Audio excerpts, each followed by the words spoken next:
Ladies and gents, I'm the one and only DJ Storms. Welcome back to the channel here on YouTube.com. It is Monday, June 29th, 2020, as we sit just 2 days away from AEW Fyter Fest, night number 1. It is the start of a 2-week event where we got 2 nights, July 1st and July 8th, back-to-back weeks. AEW is presenting Fyter Fest. It's not a pay-per-view. It is free television. Yes, free television. We got 10 matches to go over, and we got a lot to dissect going into this special 2-week event for Fyter Fest. I actually think this is a great idea. A nice bridge between Double or Nothing and, of course, All Out, which is on September 5th, I believe. But I am not alone here to dissect Fyter Fest. Joining me back, and we finally, we're actually doing 2 collaborations very, very close. We're not waiting 6-7 months before we do another one. We're going to do 2 in the same month. Joining me back from the rundown for NXT TakeOver in Your House. He's back here for the rundown for Fyter Fest. Please help me welcome back to the channel, DJ Storm's Posse member, lifelong wrestling fan, Mr. Earl Cole. How you doing, my friend? How you doing, DJ Storms? And it is great to be back with you. This is our 5th anniversary show, and it's hard to believe that 5 has gone so fast, but it has. Lightning speed. I mean, if you take a breath, 5 is already here.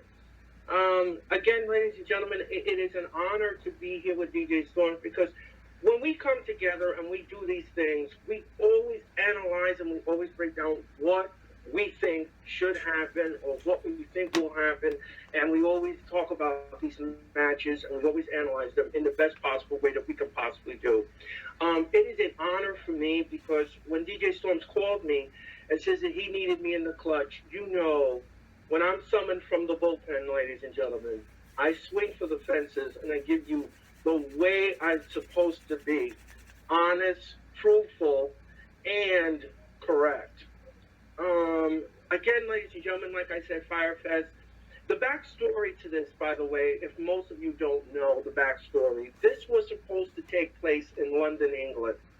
This was supposed to take place in the O2 Arena in London, and AEW was supposed to tape the Fyter Fest in London to make their debut in the UK. Unfortunately, due to the pandemic and everything else that is going on, the plans were shifted. And, of course, you know what happens when COVID-19 gets involved. Everything gets all out of whack. So, therefore, they're giving us to us for free, which is great, because giving us for free, I think this is really cool. You get 2 nights of action, of AEW action for you, for your bottom dollar. So, I think this is great. This is a great holiday treat for everyone for the 4th of July weekend. And I'm looking forward to it, because I've been following AEW since the beginning, and this is a very joy to me. Again, like I said, ladies and gentlemen, we're going to do our best to give you the best we can possibly give you. And, you know, hey, you know, if you're quarantined at home, why don't you just pull up the easy chair, get the drinks going, get the hot dogs going, and watch some AEW Fyter Fest on television. Because these matches will be a firecracker, I guarantee you. So, again, DJ Storms, I appreciate you. I respect you. I respect your content, your shows, and everything. And also, ladies and gentlemen, I wanted to let everybody know that I am also an admin on the DJ Storms Posse page on Facebook. It's an honor for me to be an admin. It really is. It is an honor, because this guy, he's a legit boss. He's a legit boss. And going to be on the show. It's going to be great. So I'm looking forward to it. I'm looking forward to these matches. And like I said, we're going to have fun tonight. So DJ Storms, happy anniversary to you. And let's get to it. Oh, speaking of anniversary, oh my God. You know, time does fly. This is our 5th collaboration. And on top of that, if you could believe it, July 16th is going to be my 3-year anniversary on YouTube. I mean, how great is that? How fantastic is that? Oh 5 years together and then 3 years on YouTube. How great is that? And you always hit a grand slam anyway with your content. So You're damn right I do. You're damn... See, this is why I had him on. This is exactly why I have this guy on. This is why I keep on having this guy back on. I mean, because it's the truth, ladies and gentlemen. I've said it before, and I've said it again. I've seen many YouTubers do wrestling, and they don't even come close as a candle to DJ Storms. When it comes to the analytics, really. You really have to know what you're talking about when it comes to wrestling, and he does know what he's talking about. He's experienced it, he's relived it, and now he's going to tell it. So there you have it, ladies and gentlemen. 3 years of the Great Storm has arrived. So time does fly. DJ Storms. Thank you, Mr. Earl Cole. So, yeah. Before we get into what we are going to get into, and we got a lot to go over. First things first, you got to follow me on Twitter at HistoryMakerDJS. You got to follow me on Instagram and Periscope at the DJ Storms. Of course, add me on Facebook for collaborations and business inquiries. Please send me an email. StormsTakeOver@gmail.com is my email. Of course, when you go on Facebook, you gotta like the official DJ Storms business page. And when you like the official DJ Storms business page, I may just send you an invite to join the official DJ Storms posse group on Facebook. That is where Mr. Earl Cole is an admin. All links are in the description. The Undertaker has retired, and if you want to check out my top 5 favorite Undertaker matches of all time, link, of course, is in the description, as is the link for the Lightning Flash update from last week, where I ranted hard on Vince McMahon reportedly not building new stars anymore. And he's focusing strictly on what's going on now and what's going on in the past. He's bringing back all these past legends like The Big Show and Christian and Ric Flair. I ranted on that. I also gave you my thoughts on Bray Wyatt and Braun Strowman's match at Extreme Rules being cinematic. Of course, 6 weekly show reviews. As always, lots of content to go over. An hour and 40 minutes the Lightning Flash update was. Link is in the description. Please go check that out.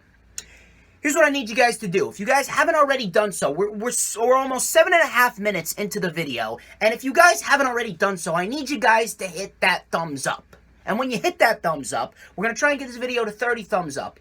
That's the normal goal now. 30 thumbs up. 200 views. We actually peaked 200 views the last time me and Earl Cole collaborated. We're going to see if we can peak 200 views again for this video.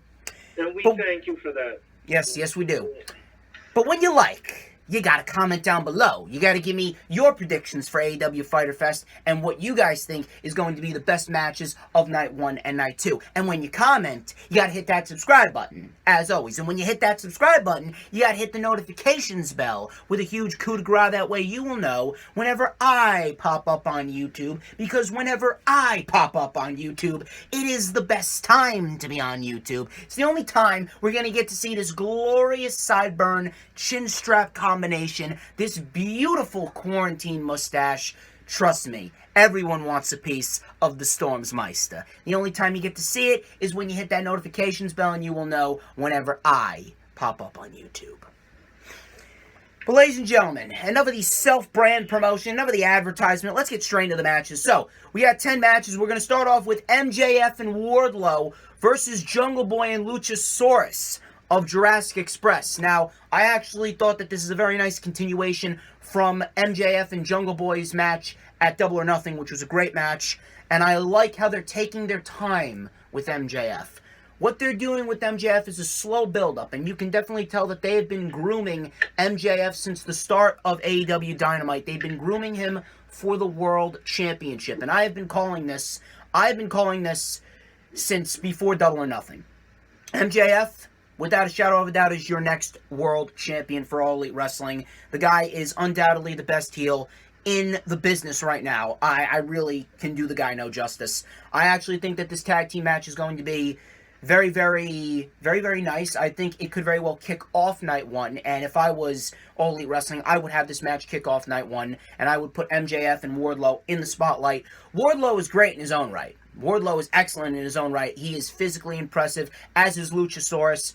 Two big guys going at it in the Lumberjack match. Obviously, you know you're going to get a great match out of those two. Jungle Boy, he's the future. What can I say about Jungle Boy? Jungle Boy and Luchasaurus will be tag team champions one day. Obviously, that's not going to be until mid-2021, I would say. I would say right now the tag team championships are being groomed for the Dark Order, specifically Stu Grayson and Evil Uno. Now, I got some things to say about that when we get to the Dark Order's matchup for Fyter Fest, but as far as this match goes, I think this is going to be a very nice continuation from what we got at Double or Nothing, and MJF and Wardlow are going to come out victorious here. MJF is going to continue his momentum. He's going to remain undefeated in 2020, and by All Out 2, in September, we're going to be seeing Jon Moxley versus Maxwell Jacob Friedman at All Out, and we're going to see MJF become the new world champion. Earl Cole, I'm handing it over to you. Give me your expertise analysis on this opening tag team match. Well, you know something, that was just brilliant by you, by the way. As always, it's brilliant. I like MJF. I really do, and I do like Wardlow. The only thing I'm a little perturbed with, I'm just a little perturbed, is I want to see MJF win his matches clean. I don't like when he's using the ring and he's hitting opponents with it and he's cheating to win the matches. I'm a little perturbed with that because that is not how you're supposed to build a character or build someone if you want to build them into a championship. You know what I mean? I mean, if he's going to go after, like, say if he's in a match for the world title and he wins by using the ring and he cheated and it's not really, I wouldn't call that a win. I would call that a cheat. And I'm kind of a hardcore fan of wrestling, and I like to see clean wins. I don't like too much cheating going on in a match. It kind of like takes away the mystique of the match. Other than that, I do like him. I do like his heel persona. I do like him. I really do. He reminds me of a Roddy Piper, almost. A dirty Roddy Piper heel. That's what he looks like. That's what he reminds me of. I feel as though that's probably what he was going for when he decided to pretty much live this gimmick. He really is a throwback. And, you know, you did say something about him not winning his match clean. He did beat Jungle Boy clean at Double or Nothing. Okay, yeah, that is true. That is true. He did not use the ring. Okay, I do take that back. He had one clean match. Okay, I give him that. But most of the time, the majority of the time, he's been using that ring. And I don't think that he should be using that all the time. I think his talent alone would get him over the hump and win clean matches. He doesn't need to cheat. He doesn't need Wardlow to hand him the ring and using it all the time. You know what I mean? It's just like if you were baking a recipe. You don't need a professional chef to come into the kitchen and bake it, and then you put the flour on your face and say, I made it, when you didn't really make it. You cheated. If there is one criticism I have of MJF, I would have to agree with you there. When it comes to his heel persona, and even though I understand what he's doing, even though I do appreciate the creativity with him using the ring, I actually do agree with that assessment specifically. When it comes to using the ring, he should really scale back on that. I feel as though they're probably building towards him using the ring against Moxley at All Out, and Moxley's eventually going to kick out, and then he's going to have no choice but to win on his own. That's what I feel as though they're building towards. They're building towards that big moment where someone kicks out of the ring shot, and he's going to have to figure out another way to beat his opponent. Yeah, I agree with the assessment. I don't have a problem with that. That's a great assessment. That's a great comeback to the conversation. But again, like I said, I would like to see him win his matches cleanly. I really do. The tag team match itself is really good. I like it. It's a great build-up. It's not sloppy. It's not put together at the last minute and thought of like some other people. We won't go there. But I like this match, and I don't know. I guess I can see Luchasaurus and Jungle Boy winning this match. I can see that. They could go the other way. They could swing the other way. If you got to make a straightforward prediction, what is it? I'm going with MJF and Wardlow. You got to make a straightforward prediction. Okay. All right. Since that's the rule, then I'm going to I'm going to say MGF and Warlord win the match. And that's what I'll go with you with that. Okay. Yeah.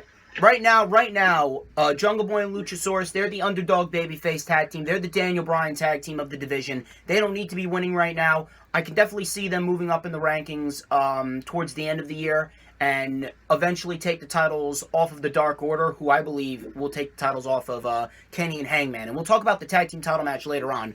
But moving on from this tag team match, we're going to go to the Women's Championship match, which is taking place on night one between Hikaru Shida and Penelope Ford. Now, I have made it very vocal that I hated the way that they went about making this match because I did not like the fact that they pinned Hikaru Shida in a tag team match and had Penelope Ford get the win over there. Even though it wasn't necessarily a clean win, and I understood what they were doing, they used the belt on Hikaru Shida, so she didn't necessarily look quote-unquote weak. But still, I don't like the fact that they put Penelope Ford up as Shida's first challenger. I thought that we were going to get a rematch with Nyla Rose at Fyter Fest instead of a match between Ford and Hikaru Shida. But I am willing to see what Penelope Ford can do in a situation like this.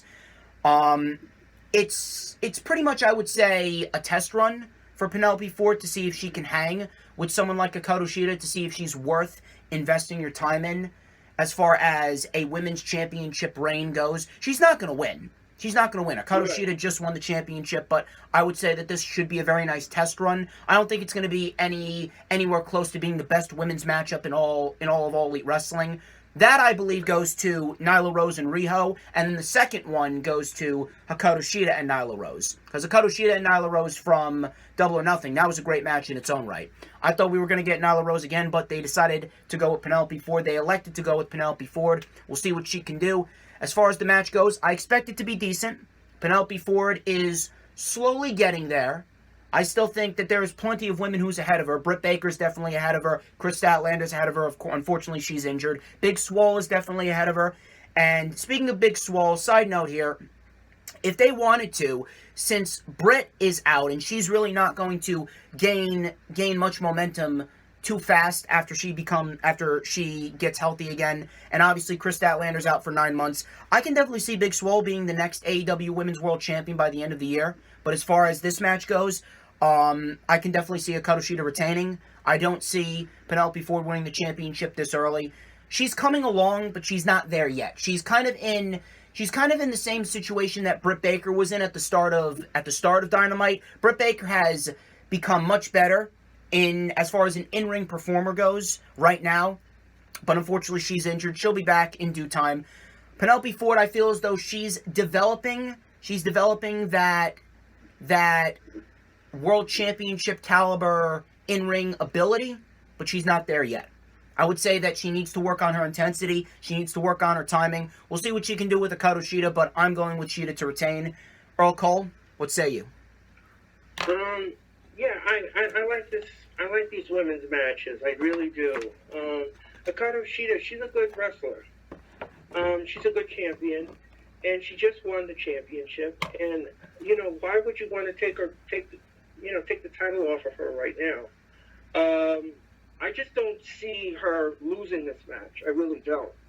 I don't have, as far as Penelope Ford is concerned, I don't know if you will agree with me on this, but she kind of reminds me of the sassy Southern Belle, Lacey Evans, as far as athleticism is concerned. A little bit. They need to hone their craft to both ladies, and maybe one day they will become champions. At this point in time, I just don't see Penelope Ford winning this match. I really don't. I'm going to go on the same wavelength as you, and Hikaru Shida is going to retain the AEW Women's Championship. I don't see them stripping her of that. Why would you? I mean, why would you do that? I mean, what's the purpose of it? Now, as far as All Out goes, Kris Statlander's out with an injury. Right. Britt Baker, she said she's going to be back at All Out. Who does Hikaru Shida face at All Out for the Women's World Championship? Do you elect to go with Big Swole this early? And if so, does Big Swole win? Or do you elect to go with Nyla Rose in a rematch? It's a toss-up. Well, what I would do, this is what I would do. I would book the both of them, Big Swole and Nyla Rose, in a number one contenders match.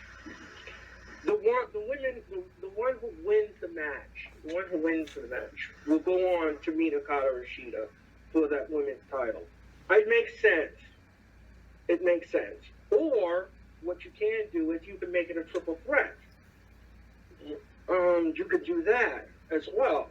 There's a lot of variables that you can take and mix in the bag of matchmaking knowledge.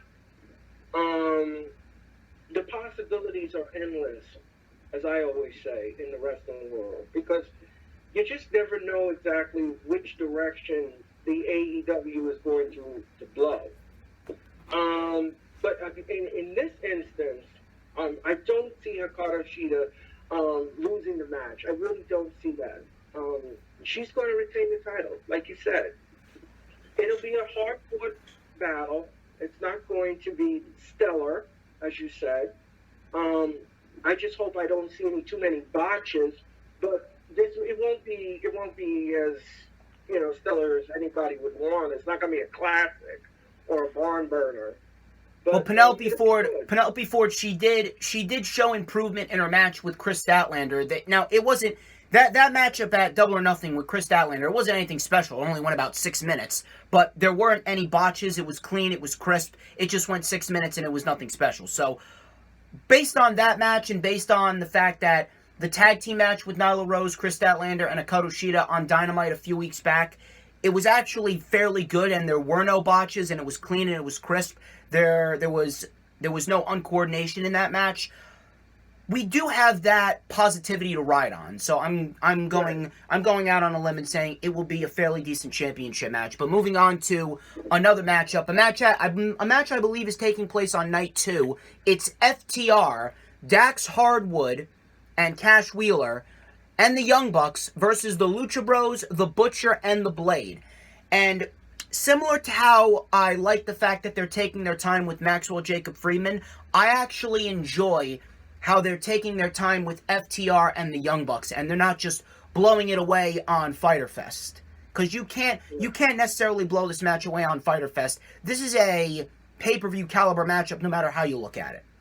So, I do believe that they are building towards the first matchup at All Out, and I believe it's mainly being built on respect between the two teams as far as who's the better tag team, who's the best tag team in the world.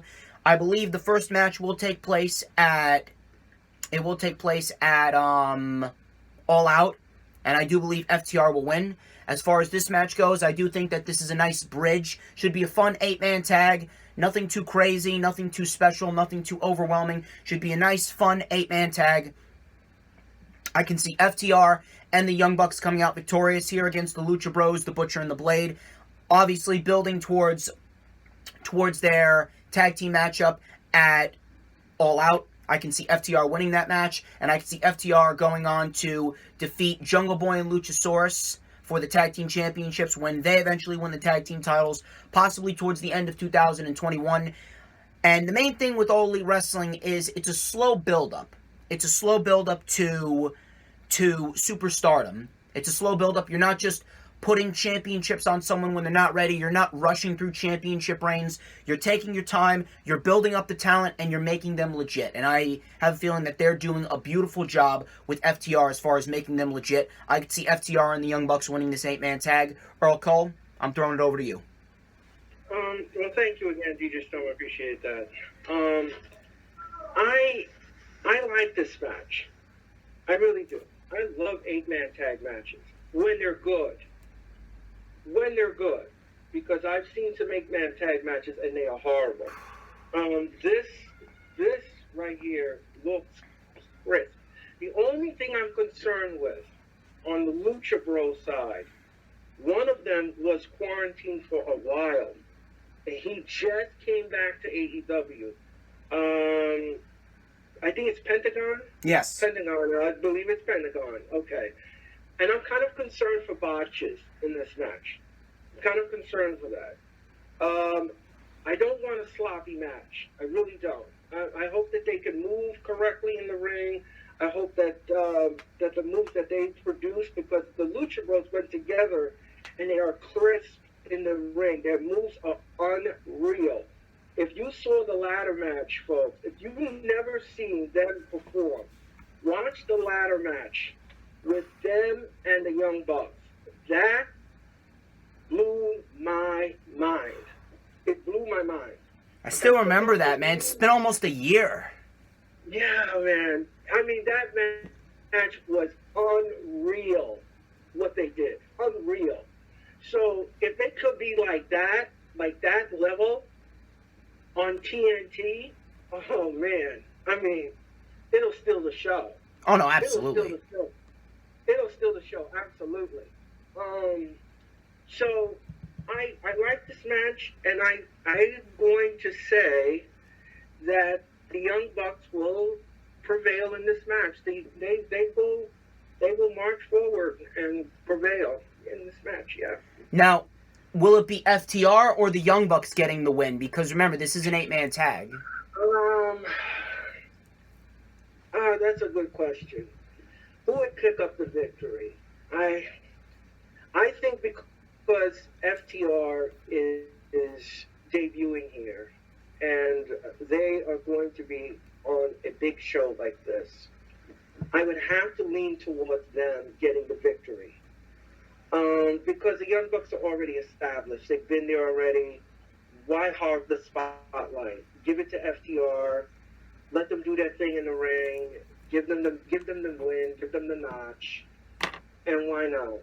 You know? Yeah, it makes sense. Give them the floor. Give them the floor. You know, share the floor. So I think that they will pick up the victory. They're definitely going to have a lot of the spotlight come all out, because you know for a fact that one day they're eventually building towards FTR and the Young Bucks for the World Tag Team titles in the main event of a pay-per-view. That's going to happen one day. It could very well happen by the end of 2021, maybe 2022. Like, when we get crowds back, we are going to see FTR and the Young Bucks 2-on-2 for the tag team titles in the main event of a pay-per-view. And if anything, it could very well happen at Revolution of 2022. It's a possibility. Like I told you before, DJ Storm, anything is possible in the world of wrestling. Anything. You know, it's all about matchmaking. It's all about timing. It's all about presentation. Absolutely. That's what it all comes down to. So, we're going to move on to the TNT Championship. Cody versus Jake Hager. Now, I did say that they are mainly doing this with Jake Hager to kind of redeem him after that terrible matchup with Jon Moxley back in April. People kind of soured on Jake Hager. Now, Jake Hager is great at what he does, as is Cody. It wasn't necessarily his fault that the match with Moxley was bad. It was mainly the production and the presentation and the fact that these empty arena matches without a crowd, without the wrestlers in the audience or in the bleachers as audience members, it really does kind of hamper it down. And this pandemic wrestling era, I'm not sure if you feel the same way, but a lot of people have really fallen out of love with pro wrestling because of it. And I feel as though that match really made people sour on Jake Hager. Even though Jake Hager, he's very good. He put on a very good matchup with Dustin Rhodes back at Revolution when we had the crowd. So Hager can work. Hager can work. Hager can put on a decent match when he's given the opportunity. The production of that world title match with Moxley was just horrible.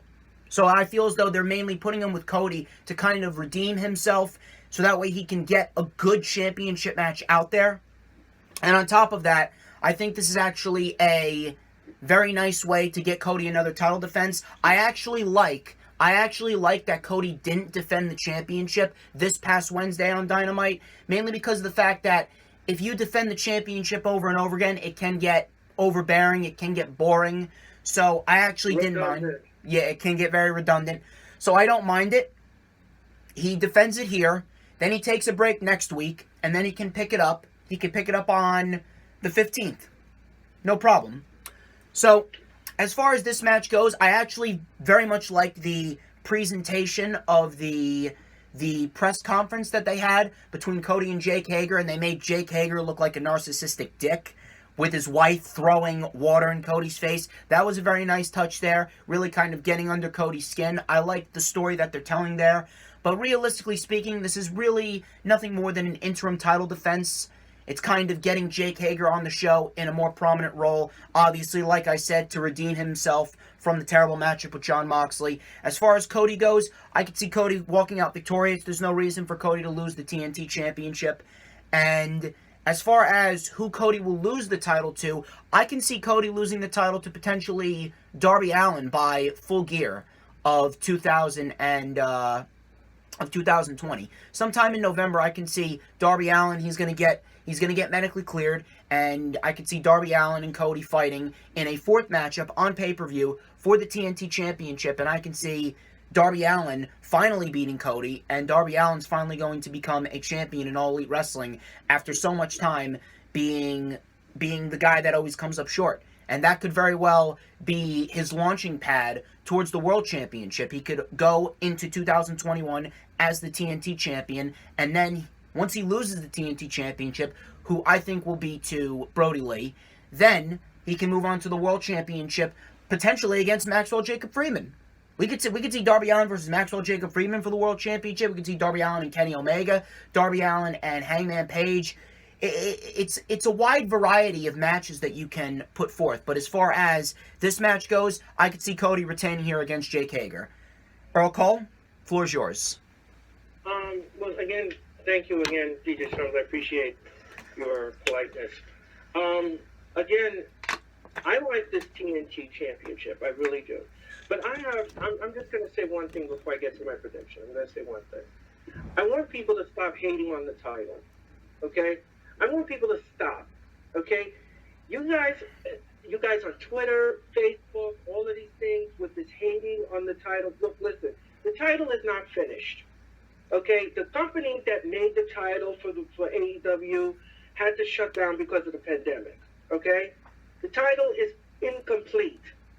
It will be completed when the company opens again, okay? So I want people to stop hating on the title, okay? Just stop. You know, it takes a long time for a company, a wrestling company, to create a title. They have to go through several prototypes, they have to go through several designs, and they have to come up with a cohesive design that everyone can agree on in the boardroom. Okay, so you all don't know what a championship is, and you all don't know what the design goes through. So stop hating on the title. Thank you. Okay? Thank you. Stop hating on it. Stop hating on it. It's okay the way it is.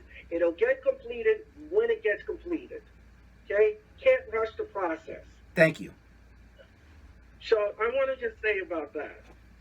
As far as this match goes, I think that this match is a redemption for Jake Hager, as I agree with DJ Storms on that. That is a redemption because the match didn't live up to the build. As far as wrestling fans souring on the pandemic and everything else that's going on, you can clearly see that in the ratings. Especially if you look across the Hudson at Connecticut. Look there, and you can tell. Oh, tell me about it. You can tell. So I like this match. I think it's a redemption match. I agree 1,010% with DJ Storms. I agree with him on that. This is a redemption. The match is going to go very well. The only thing I want to see in this match is I don't want to see Cody busted open. I don't want to see that. I don't want to see him busted open. I just want a nice, clean match. Something physical. I want it hard-hitting. I want it move for move. You know, I want it to flow correctly. I want fluidity in the match. I don't want to see busted open because that's redundant. I don't want to see that again. Nobody wants to see that. Well, we haven't seen that since his match with Jungle Boy. We didn't see that with Lance Archer. We didn't see it with Mark Quinn. We didn't see it with Ricky Starks. So I have a feeling we're probably not going to see it with Jake Hager. I feel as though he probably only brings it out like once in a while. We didn't see him That was the first time we actually saw him get busted open since his matchup with Jericho, if I'm not mistaken. Yeah, I think you are I think you are correct with that. And again, thank you for taking me off the ledge for that. It's all good. I just don't, because you know me, I'm a hardcore wrestling fan, and I've been a hardcore wrestling fan for a very long time, and I love clean finishes. I really do. People get on me for it, but you know what? I don't care. I like clean matches. I don't mean if you want another kind of match, that's up to you. Whatever floats your boat. But I like clean matches. So anyway, getting back to my prediction, I don't see Jake Hager winning the title. I don't see that. I think Cody holds on to it a little longer. So I'm going to say, I'm going to go with my gut, that Cody retains the TNT title. Okay, so here's my question now. Who does Cody face? Who does Cody face at All Out? And who does Cody face at Full Gear? Should he hold the title through those two pay-per-views? And who does he eventually lose the title to? Okay. As far as All Out is concerned, I would say give Jungle Boy another round for the title. I would say that. He would come in within an eyelash of winning the title. An eyelash. But Cody retains. Then we go on to the next pay-per-view, which is Full Gear. Okay? He comes into the title, and Darby Allin is cleared for medical reasons. She's cleared. But this time, Cody just runs out of gas. And Darby Allin walks away. Full Gear. The new TNT champion. Wow. I didn't think you were going to go with Darby Allin. I thought you were going to go with someone else. I thought you were going to go with someone like Brody or Lance Archer. But wow, he's actually taken my prediction as well. I mean, that's the way I'm feeling it. I'm feeling what you're feeling, and I'm riding that wave because I can't picture anyone else in the file cabinet but that. And that's the way it should work, it should go. And I think that's the way it ought to go. And but we'll see. We'll see. Yeah, because at this point in time, Darby Allin is probably Cody's best rival in All Elite Wrestling ever since the promotion started. Darby Allin has pretty much made his name off of Cody. So at this rate, it would only make sense for Darby to be the guy that takes the TNT Championship from Cody. Yeah, it would make sense. It would make perfect sense, and I don't see anything. I don't see any other direction you can put that into. We'll see when Darby Allin comes back. Yeah, we'll see. I mean, like I said, Hager is a good wrestler, but I'm not sure if he's the right fit to be a TNT champion. Not yet, at least. Not yet. He has to have some more wins under his belt. Yeah. To be the champion of this nation. So I'm going to say that Cody retains. Moving on to one match that a lot of people have really been praising the build towards, a match that a lot of people never even thought that we needed, myself included, but I'm happy we're getting this match. Orange Cassidy versus Chris Jericho. This is on night 2. This is the match I believe will kick off night 2. I think the build towards this match has been fantastic. I think that Orange Cassidy and Chris Jericho have both played their roles beautifully. And Orange Cassidy, we already saw what he could do against Pac at Revolution. And if that match was any indication, you know that this match with Jericho is going to be something to behold. And I have been loving what they've been doing with Orange Cassidy and Chris Jericho. Orange Cassidy, and I have loved Orange Cassidy since the moment I laid eyes on him because of the fact that he's just so great at doing both sides of the what's the word that I'm looking for? He's so good at doing like both sides of the poker chip in a sense, because you mean like a heel, like no, not a heel, but like he can play a character where he's calm, cool, and collective, And then like James Dean. yeah, like he can do the character where he is so calm, cool, and collective, and he can just lightly kick your shins and just lightly chop you, and he almost does that in a sense to play possum. And then when you and then when your guard's down, like we saw in the match against Pac. He'll turn the light switch on and he'll give you a Superman forearm. He'll give you a satellite DDT. The best part about it is he can wrestle. He can wrestle just fine. He's a great wrestler, and we've seen what he can do in the ring. But he's doing as little as possible to preserve himself when he's not wrestling, and he's just casually walking around, not giving a shit. But when he's in the ring, he plays possum, and then when he has you in the palm of his hand, he strikes. And that's probably like the best thing that I love about him, is the fact that he can do both. He has a great character and he can wrestle. Yeah, I agree with all of that assessment, because 1 minute he could give you a vaudeville act in the ring, and then all of a sudden it's like the light switch comes on, and now I'm going to give you the professional, like athleticism of me. So you're getting two sides of that coin, and I like it. I like it because it's an element of surprise. You don't know what you're going to get with him when he's in the ring. I like this match. I do. I really do. And the prediction is going to be kind of hard for me, because Jericho he has the inner circle. Would there be interference in this match? That's a great question. I don't think there will be. To be quite honest, I actually think that Chris Jericho is going to come out victorious. And the reason why I say that is because of the fact that Jericho, he still has to get his rematch with Moxley. So if anything, I can definitely see Jericho coming out victorious, and then Moxley will face off against Jericho sometime at the end of the month or next month. Jericho gets his rematch, and Moxley gets one more successful title defense in before we eventually get Moxley and MJF at All Out.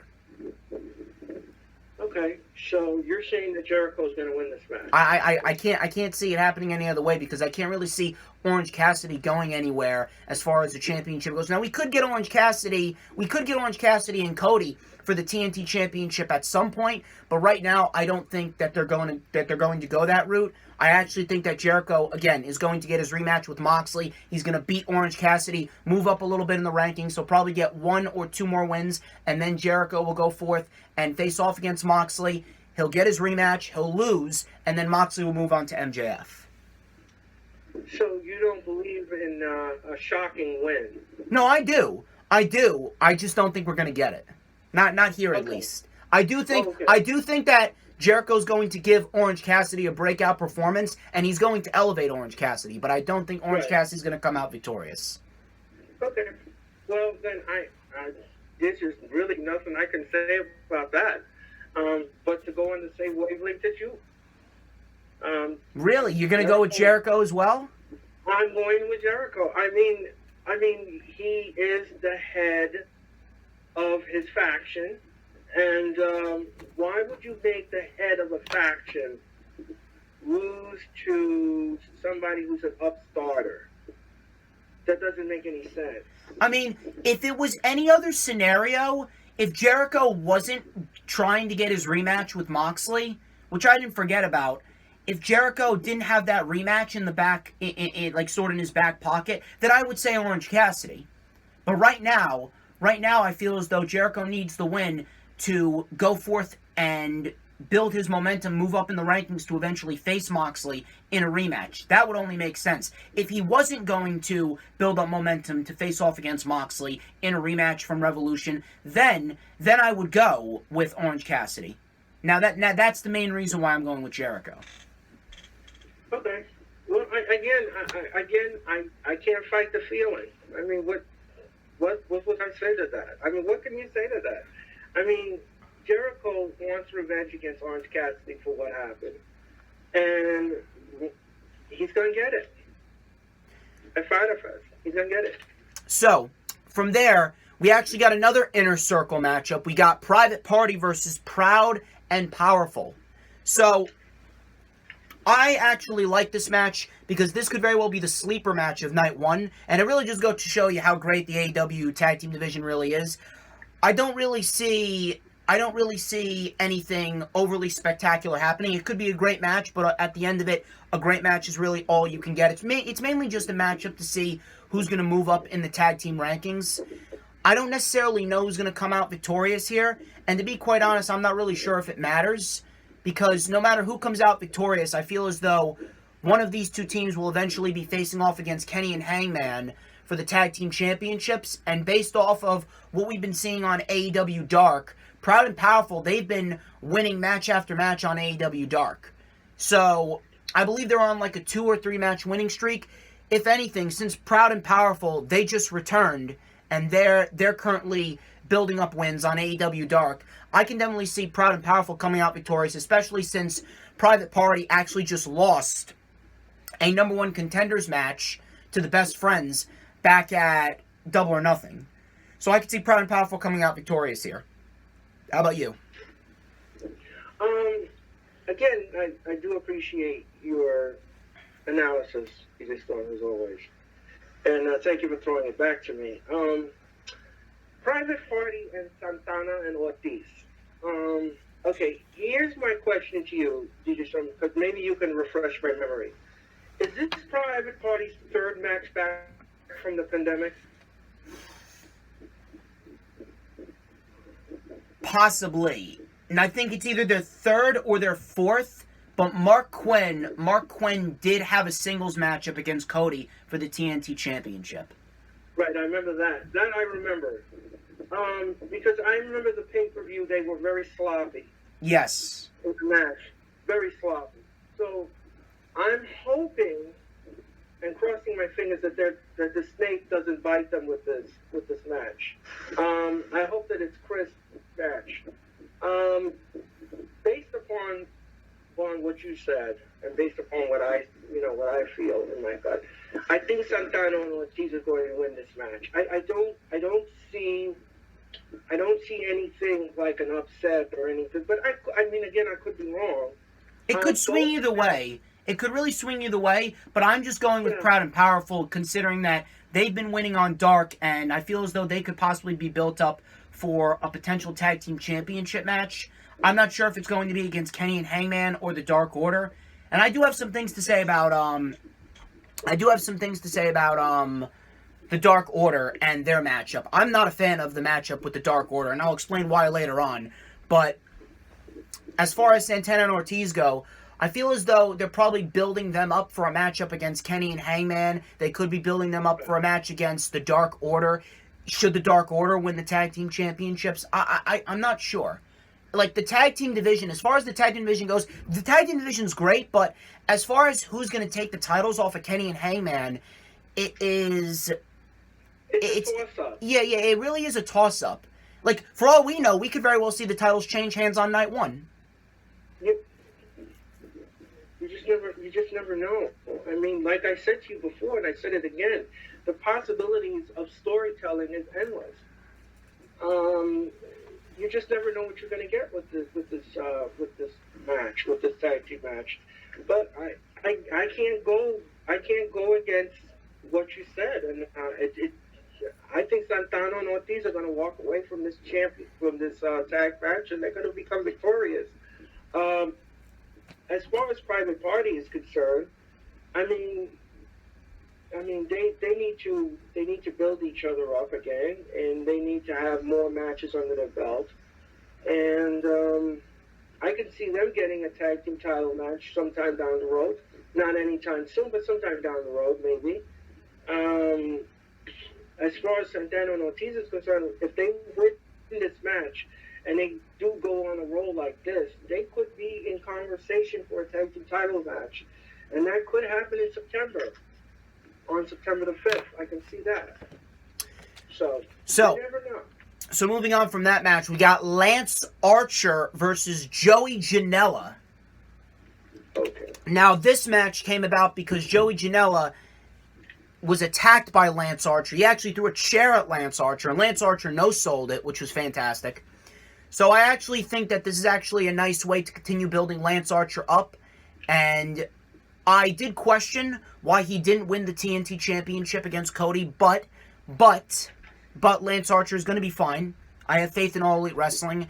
As far as Lance Archer goes, I feel as though they're putting him in interim feuds right now, because I feel as though once Moxley eventually loses the championship to MJF in September, after All Out, we're going to see Moxley and Lance Archer one-on-one at Full Gear.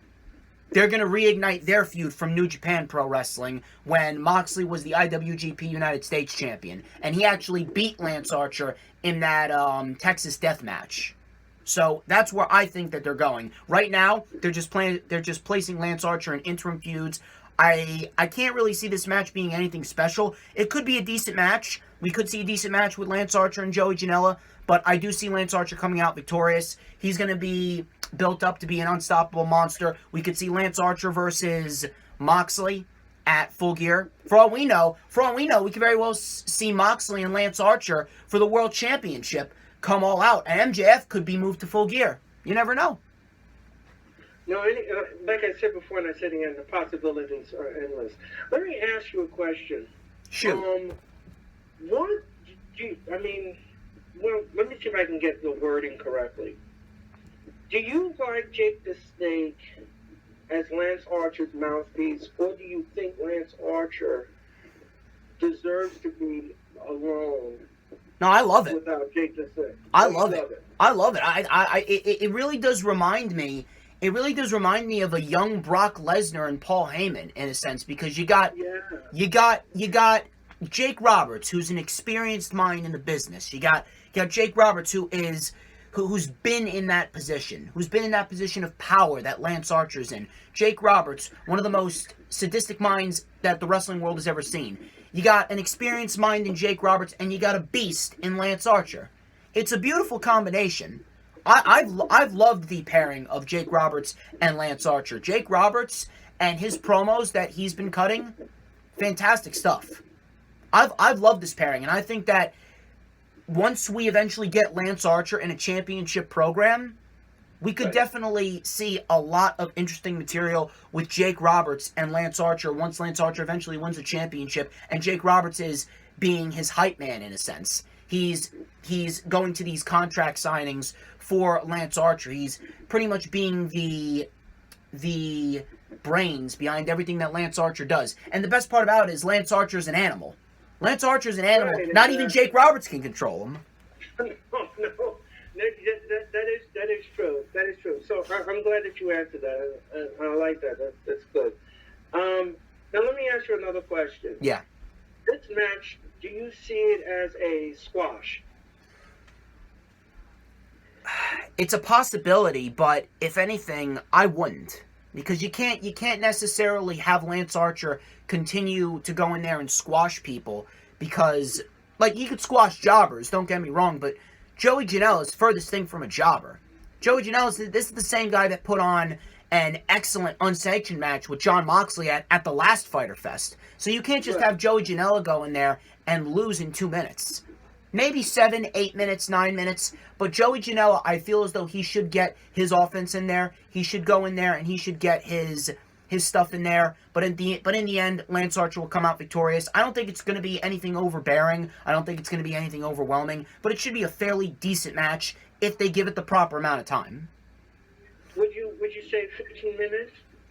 Not 15 minutes. If a match is going 15 minutes, it's probably going to be the TNT Championship match between Cody and Hager. It could possibly be, if we're going to get a 15-minute match, it could possibly be Private Party and Proud and Powerful. But I don't think it's going to be Lance Archer and Joey Janela. 9 minutes, maybe 10 minutes at most. Okay. Well, based upon what you just said and based upon everything, I thank you again for answering my questions. No problem. Appreciate it. And based upon what you said, yeah, I'm going to say Lance Archer too. I'm going to say the same thing. Yeah, he'll give him a fight. Don't get me wrong. He'll give him something to be, worth. but in the end, it's just too much for him to deal with in the ring. Would you compare Lance Archer with like a Braun Strowman type as far as the strength is concerned? Strength maybe, but unlike Braun Strowman, Lance Archer can wrestle. Oh, okay. Ouch. Okay. Braun Strowman's terrible, dude. He's terrible. Ouch. He's terrible. Okay. I'm sorry. Okay. God. Wrong pairing. Wrong pairing. The wrong pairing. I just wanted to put that out in the universe, ladies and gentlemen, just for strength reasons. Lance Archer's the real monster among men. Right, exactly. But hang on, last topic on this match. Do you see Lance Archer challenging Moxley at All Out before MJF, or do you see MJF taking the title off of Moxley, and then we get Lance Archer and Moxley at Full Gear towards the end of the year? You know what I would do? And this would be really good. Okay. Have Archer and MJF square off in a number one contenders match. I would. And what I would do is have both of them get counted out. We have no winner. They then will go on to Full Gear, and we will have a triple threat match. Okay? We will have a triple threat match where, at that event, MJF will walk away with the world title. I wouldn't necessarily have it end in a count out, but I would probably say a double roll up where both men's shoulders are down. That wouldn't be too bad. That wouldn't be too bad at all. Double disqualification. No, not double disqualification, because DQ finishes, I'm not a fan of that. Okay. It's a toss-up, but we'll see how that goes. But we're both in the same boat. Lance Archer's coming out victorious there. Right. So, we got this six-man tag with SCU taking on Brody Lee, Stu Grayson, and Colt Cabana. Now, I'm going to be perfectly honest with you. I really have not been a fan of the storyline with Colt Cabana and Brody Lee. I understand the Dark Order moniker to turn losers into winners and stuff like that, but realistically speaking, and I've said this before, I said this on the Lightning Flash update, who realistically from the Dark Order is succeeding outside of Evil Uno, Stu Grayson, and Brody Lee? You're really going to have John Reynolds and Alex, John Silver and Alex Reynolds, you're going to have them win the tag team titles. You're going to have Anna Jay win the women's championship. Now, Anna Jay's great in her own right, but as a part of the Dark Order, you're really going to have Preston Vance go somewhere. Alan Angels, even though I love Alan Angels, he's not going anywhere. Colt Cabana, where's Colt Cabana going? Even outside of the Dark Order, Colt Cabana is merely a veteran that's there to aid in putting people over.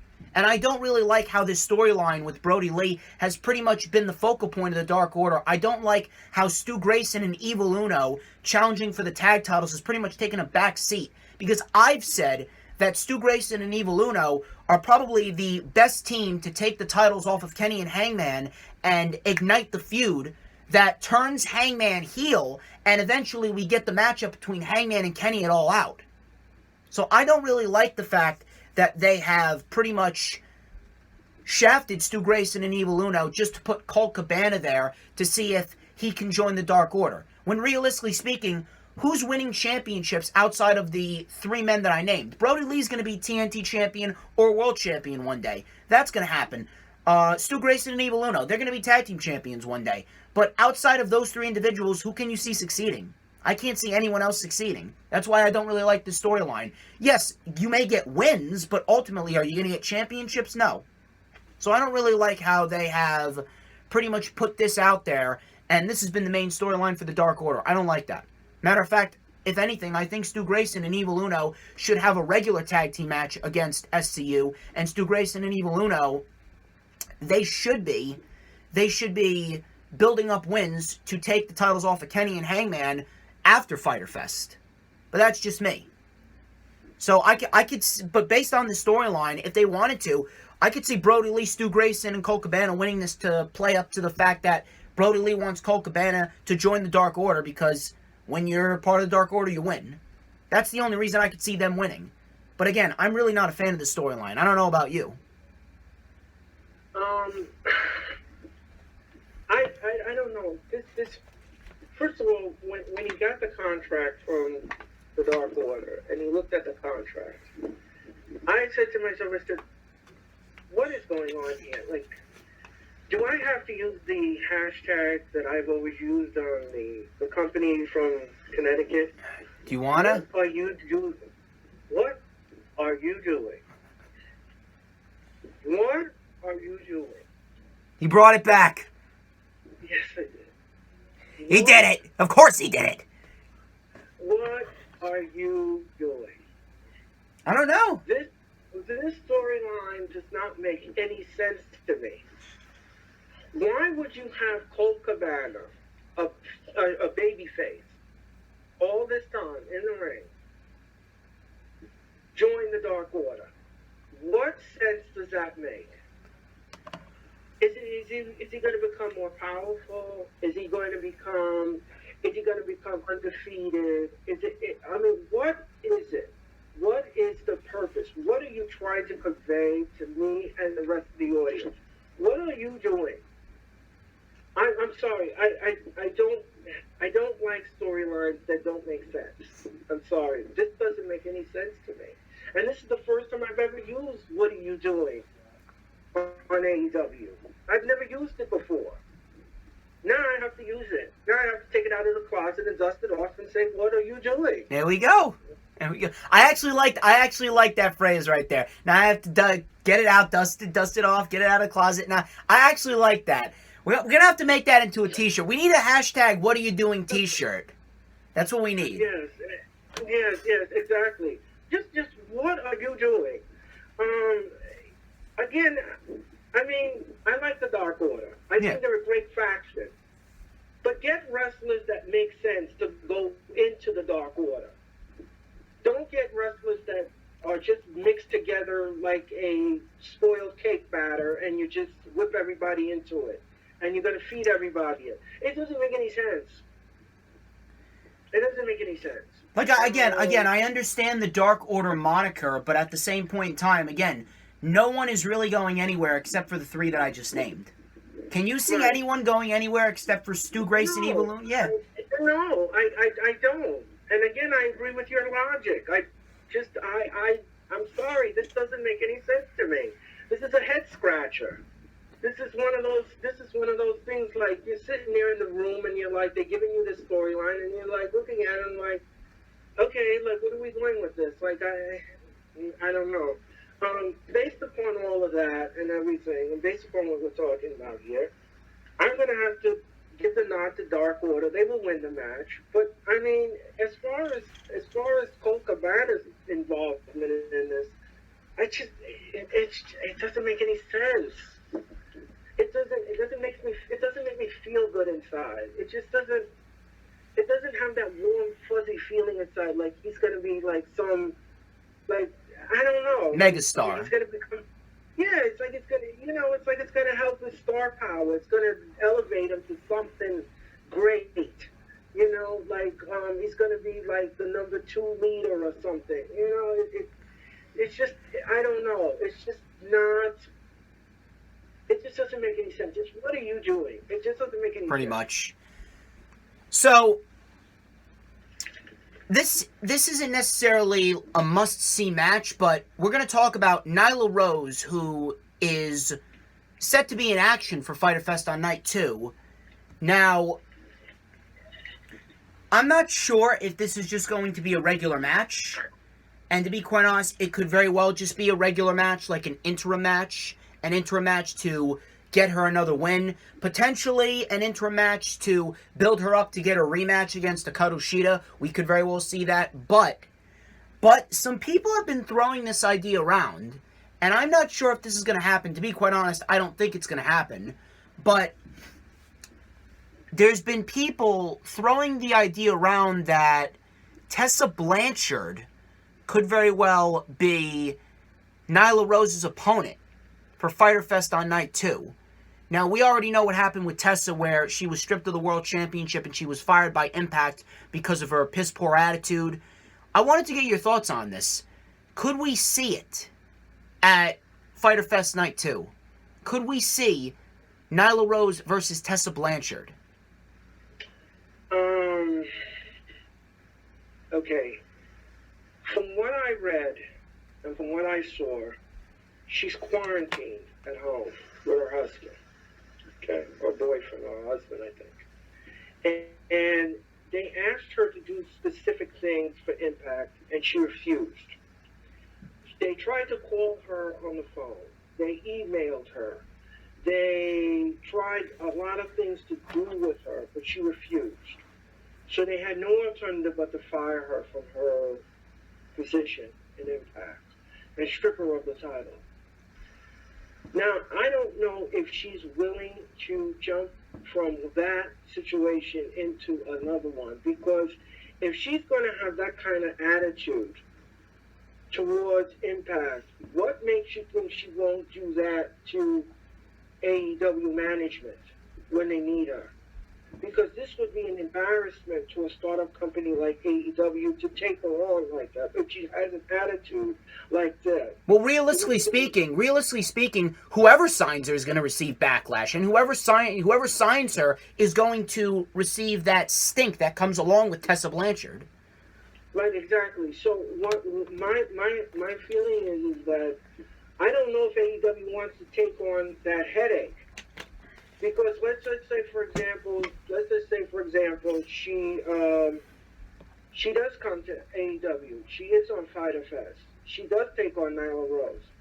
And then what happens next week? They're going to ask her to be in a triple threat match. She don't come to the airport. She don't show up to the arena. She don't show up for the taping. What are they supposed to do then? How is that going to look on them? Then they're calling her all over the place. She doesn't want to answer the phone. She don't want to answer her email. She's difficult. So what do you do then? You're going to have to fire her again. And this is a pattern. Then this would become a pattern. It would become too much. And nobody wants to touch her. Nobody wants to deal with that. See, because the thing is that if you are a wrestler, you're going to be asked to be done all kinds of things. You're going to be asked to travel here, to travel there. They understand that there's a pandemic going on, but at least you can do it virtually. You can do things virtually. You can do promos. You can cut promos virtually, where you can have a background in the background. But again, like I said, if she's going to be difficult like that, why would AEW soil themselves and deal with somebody like her? It doesn't make any sense.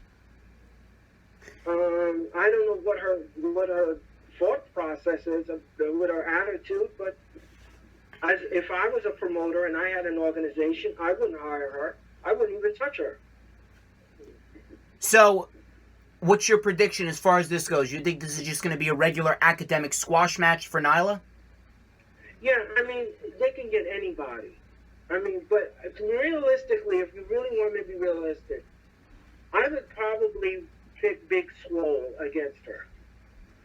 If you want to be honest with you. If you really want to be honest. I would put her in the match with Big Swole and see what happens in the match. We'll see how that goes. Moving on to the main event of night 1, which is the tag team titles.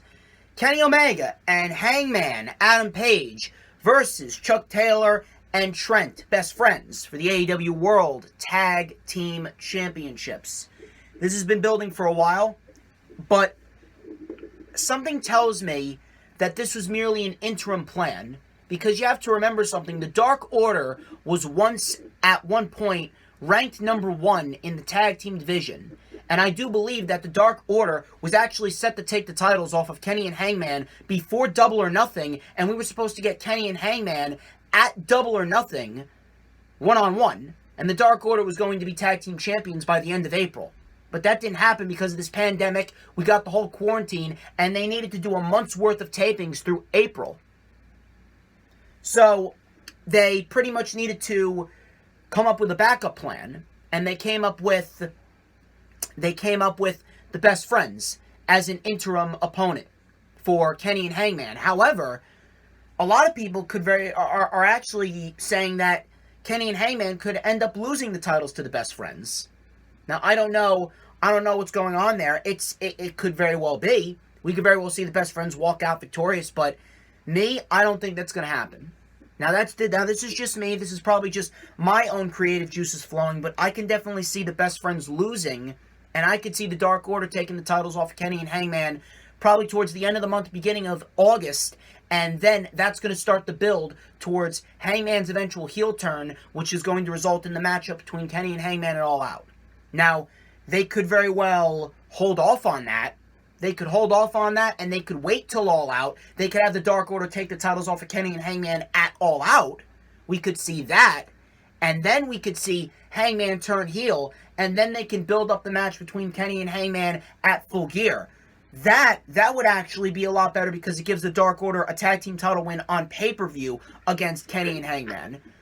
That I could definitely see happening. It's a toss-up, but to be quite honest with you, I am going to go with a bold prediction here. I am not going with the Best Friends. I'm going with Kenny and Hangman, and I do think that we could very well see the Dark Order taking the titles off of Kenny and Hangman sometime within the next 2 months. And to be quite honest with you, now that I think about it, I would definitely move it to All Out. How about you? First of all, let's just talk about the heel turn for a second. Yeah. Okay. Because I like to dissect things and take it all in and dissect it.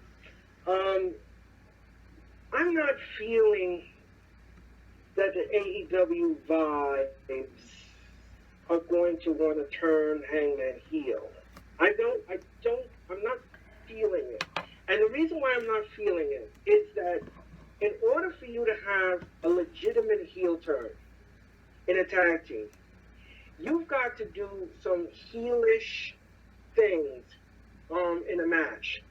Now, let's just say, for example, they are taking on a tag team like Private Party, okay? Let's put this out there. And Hangman does some heelish things to win the match, and Kenny Omega questions it, okay? As we keep going on forward, he keeps doing these heelish things. And eventually, it all comes to a head in a one match where it's most important that they hold on to these tag team belts and they cough it up because the heel turn now explodes because he's been doing heelish things week after week after week after week, and it shows in his true colors in the match. See, this is what I believe should happen in a heel turn when it comes to a tag team. However, in this instance, I don't know. The me inside is telling me, like, I don't know. I'm not feeling his heel turnish. It's not there. You know what I'm saying? It's just not there for me. You know, maybe other people will disagree with me, and I understand that. I respect that.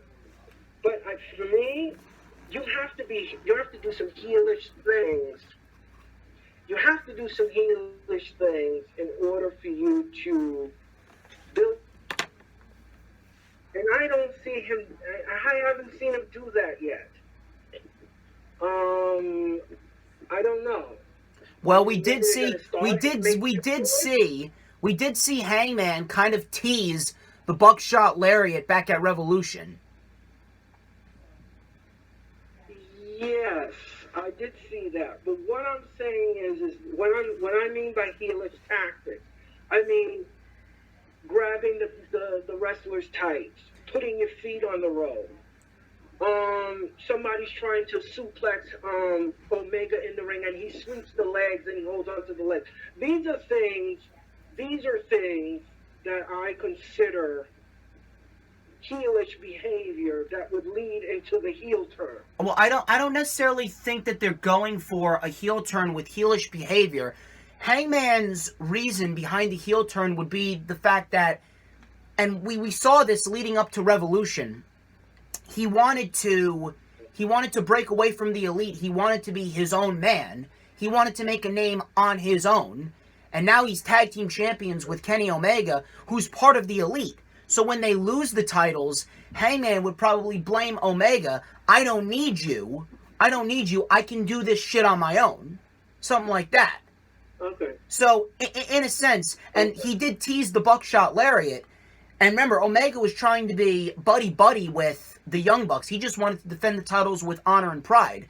But Matt Jackson and Hangman, they went back and forth, and they had an issue.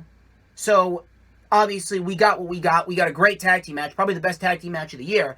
And we got the tease with the Buckshot Lariat. I believe that they were building towards Hangman eventually turning on Omega, and we could still see that. If anything, we could possibly see some miscues in Kenny and Hangman, and we could possibly see Hangman eventually when they lose the titles, which I do believe could be at All Out, we could see them eventually split. And if anything, I think the heel turn with Hangman just becoming frustrated and not wanting to do this shit anymore and wanting to branch out on his own, him leaving the Elite, this could make Hangman into a megastar. He could potentially be world champion in 2021 if they wanted to. Again, you brilliantly took me from the ledge and you put me back down to earth. And okay, well, I mean, I have that effect on people, my friend. I really do. I mean, how can I go against that logic? So how can I? So I want to get your prediction here. Oh, okay. Yeah. So I'm going with Hangman. I'm going with Hangman and Omega. Yeah, that's where I'm gonna go. And then the main event of night two. Jon Moxley defending the AEW World Championship against Brian Cage. So Moxley, I do have some news. He did test negative for COVID, so he's good. And they are planning on filming night 2 on July 2nd and then having it premiere on July 8th. Now, me personally, I have loved the build towards this match. I have loved the portrayal of Brian Cage. I think Brian Cage has done very, very well ever since he came to All Elite Wrestling. Taz is a great mouthpiece. Taz has been building up Brian Cage beautifully. Now, I don't think Brian Cage is going to win. I think that they're doing the same thing. They're doing the same thing that they did with Brody Lee, that they're doing with Brian Cage. They're putting him against Jon Moxley as a test run to see if he can hang with Jon Moxley. He can hang in a world title match, and he can be the guy that we can invest our time in the company's eyes as a legitimate world champion. Where does he go after this? I don't know. We could potentially see a feud with Darby, because Taz and Darby did have some confrontations leading up to Double or Nothing where Brian Cage eventually made his debut and he won that ladder match. But I can see this being a very hard-hitting match. I could definitely see this match being something to remember. I could see this match going 25 minutes. I could see Jon Moxley and Brian Cage beating the shit out of each other. And by the end of it, I could see Jon Moxley retaining. I don't see Brian Cage winning the World Championship. There's no reason for Brian Cage to win the World Championship this early in his AEW run. Again, this is nothing more than a test run to see if he can hang in the World Championship title picture. How about you? Yeah, well, this match was a little up in the air because we didn't know about the COVID situation and Renee Young and everything. From what I understand and what I read, they're both quarantined in separate rooms. They are not together in the same house. They are in separate rooms. Moxley will be tested by AEW doctors to make sure that he does not have the COVID and he's not positive. So that's something that needs to be done, and they will be doing that while he's in the hotel room. So I hope that everything works out okay and he's not, everything, we can go forward with this match. As far as the match is concerned, I think this is going to be a barn burner of a match. This is one thing, this is a match where I think is going to steal the show for the night. It really will. It really will bring home the whole Fyter Fest week. It'll just bring it all home. This match is going to be really, it's just going to be gritty. It's going to be nonstop action. And you know Moxley. Moxley is dirty. Again, he reminds me of like a Roddy Piper when he was heel and he fought dirty, and it was just grit. And he will do anything necessary to obtain the objective, which is to hold on to that title. I don't think Chad is going to get involved in this match. I think he's going to be a non-factor in the match. I don't think so. But as far as I'm concerned, as the winner, Moxley will retain. I mean, he will give him everything that he has, and then some. But in the end, it just be too much Moxley, because Moxley is unpredictable. He is a whirling dervish in that ring, and you have no idea. You have no idea what he's going to cook up. You have no idea. I've seen his matches, and I tell you, his AEW matches, and I tell you, he's good. He really is good, and he deserves that title. He deserves to be the champion as long as they have him as champion. And like I said, it's just going to be Moxley all day. So where can you see Brian Cage going after this?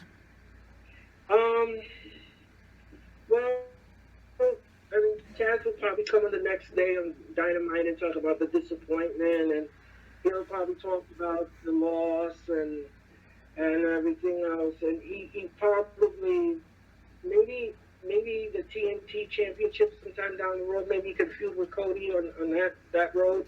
I don't know if they would allow a rematch to take place. I wouldn't bet on that. I wouldn't bet the farm on that.